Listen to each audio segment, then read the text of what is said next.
I have seen some Kenyans, especially on X or is it Twitter, saying that I'm dead. I'm shocked by that. I'm just here in Karen with Mama Ida, enjoying ourselves. I still wonder where someone gets that courage. I'm very alive and kicking. In fact, I'm very young. I'm just 85, for your information. So those bloggers like Maverick Aoko should hold your horses and... You see, Saba actually was a very noble idea. Saba was meant to bring the people together for a common cause. And this cause was change. And we decided that we would go to Kamkunji grounds, which is historical grounds. This is where the last Kenya African Union meeting was held in 1952, before the declaration of the state of emergency. And that is again where, when they allowed for formation of political parties, again the first rally of KANU was held in Kamkunji. So Kamkunji, that's also why eventually when they lifted Section 2A and allowed for formation of political parties, and the first party to be registered as the Forum for Restoration of Democracy, the first rally was held at Kamkunji.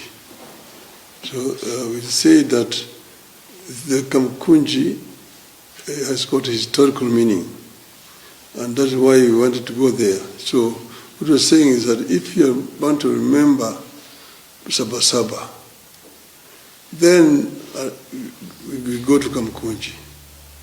I always go to Kamkunji, even quietly, but I always go there on Saba Day to just go and remember the people who lost their lives there.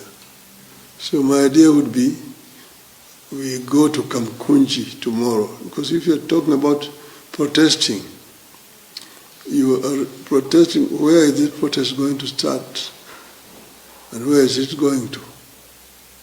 My view would be the road should lead to Kamkunji.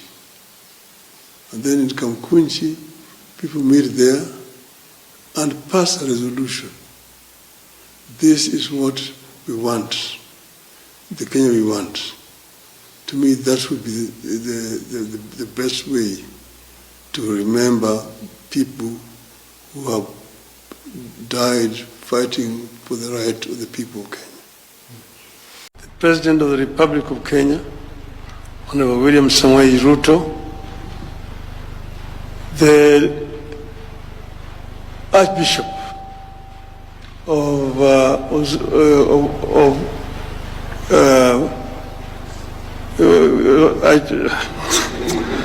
I remember the diocese is no longer Bishop Emeritus. Distinguished guests, ladies and gentlemen, I am very delighted to stand before you today to congratulate the leadership of Uzima University for this great achievement. I know that this is not something that has come easy. Actually, picking this from a story I got from a friend of mine. You should never worry at all. If you are sick, don't be worried. There are only two things that can happen to you. You can recover or you can die. If you recover, there's nothing to worry about. But if you die, there's also nothing to worry about. Because if you die as a Christian or as a Muslim, there are only two places to go to. Either you go to heaven or you go to hell. So if you go to heaven, there is nothing to worry about. You enjoy. But if you go to hell, you should not worry. Why? Because you're going to meet so many of your friends. A statement on the second Kamkunji protest. July 12, 2023. The second Kamkunji meeting got off to an excellent start and proceeded across the country. Kenyans have come out in their numbers in eastern, northeastern, coast, Nyanza, central, western, Rift Valley, and Nairobi. As we had said, Kenyans returned in the second wave of new masses, on board in search for better life for themselves. People are determined to decide for themselves how they are going to shape their day to lives now that they have been abandoned by their leaders. People have come out even in the most remote parts of the country to express their displeasure with the Ruto regime. The message is out loudly and clearly that Kenyans are tired. Watu wamechoka. Kenyans are tired. People are tired of new promises on top of old promises. People are tired of being ignored. People are tired of being told what to do and when to do it.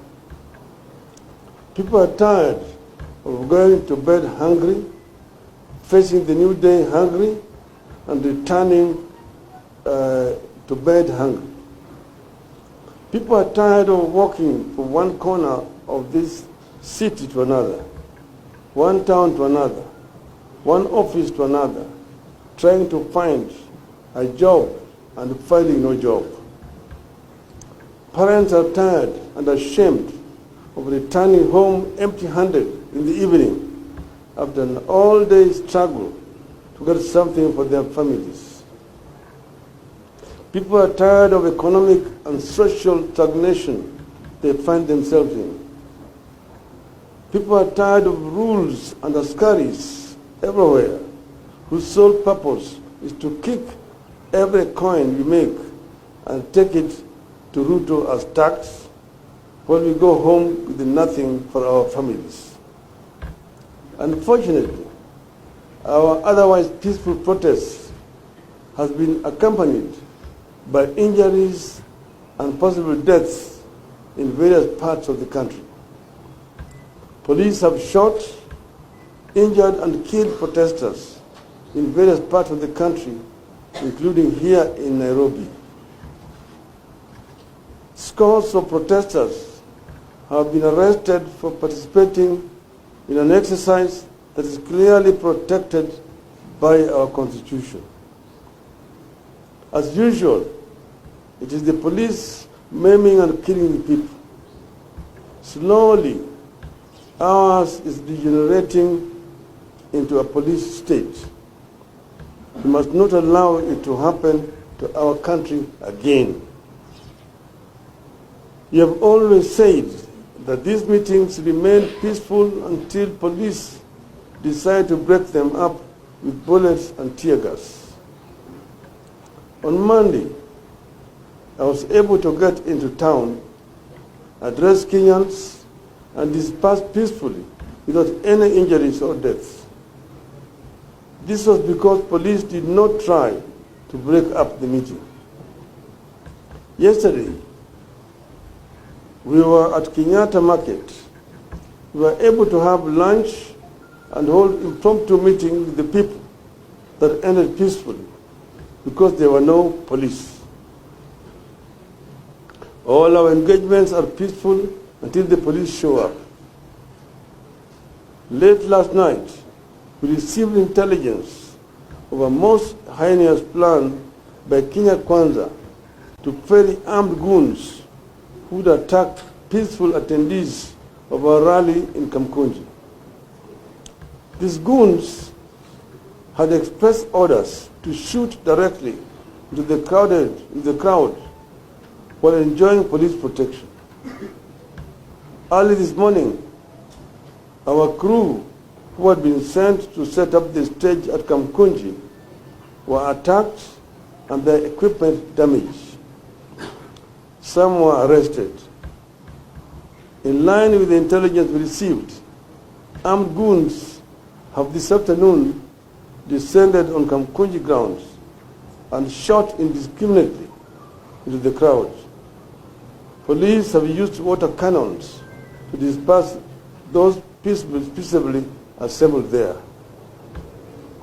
In order to protect our people and avert more injury and loss of lives, we have taken the strategic decision not to proceed with the rally at Kamkunji grounds this afternoon. In any case, the police have made the point. We take this opportunity to thank Kenyans for taking up our call to fight for ourselves. This struggle is not about Azimio or any party in particular. This is now about Kenyans refusing to move on until they get a good deal. We agree with them. This time around, there's no moving on until Ruto shows a readiness to listen to and respect the people. People deserve a deal, not bullets and tear gas. Kenyans clearly understand that if they let Ruto get away with his present display of disrespect, dictatorship and contempt for people, he will try to get away with many other bad things. Kenyans understand that suffering will be the new normal if Ruto gets away with the Finance Act and the many other dictatorial political and policy decisions he's currently pursuing. So there is no moving on until Ruto comes out openly and agrees to repeal the Finance Act and embarks on other measures to lower the cost of living. There is no moving on until Ruto comes out loud and clear with the need to have a bipartisan reconstitution of IBC, reinstatement of the fired IBC commissioners,